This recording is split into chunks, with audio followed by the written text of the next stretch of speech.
Praise the lord. రక్షించనేరకుండానట్లు ఆయన హస్తము కురచ కాలేదు, విననేరకుండానట్లు ఆయన చెవులు మందము కాలేదు. యెషయా గ్రంథము 59వ అధ్యాయం 1వ వచనంలో ఉన్నటువంటి మాట అయింది. అవును, ఈ మాటను బట్టి మనం ఆలోచన చేస్తే ఆయన మొదట సజీవుడై ఉన్నాడు. హల్లెలూయా.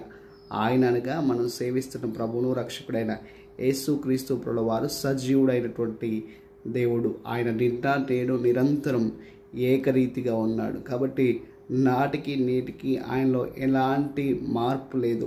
ఆదామును సృష్టించినప్పుడు ఆయన ఎలా ఉన్నాడో ఈరోజు కూడా అలానే ఉన్నాడు. ఆయన ఈ రోజు కూడా నీకు సహాయం చేయగలుగుతాడు, నువ్వు నమ్మి విశ్వసించినట్లయితే. వాక్యం అంటుంది, నిజంగా మొరపెట్టు వారందరికీ ఆయన సమీపంగా ఉన్నాడని, వారిని ఆదరించడానికి ఆయన సిద్ధంగా ఉన్నాడని, వారిని ఓదార్చడానికి ఆయన సిద్ధంగా ఉన్నాడని, వారికి సమకూర్పడియడానికి ఆయన సిద్ధంగా ఉన్నాడు. వాక్యం అంటుంది. ఈరోజు ఆయన సముఖంలోకి, ఆయన సన్నిధానంలోకి రావడానికి నువ్వు సిద్ధమా? మరి ఆమేన్.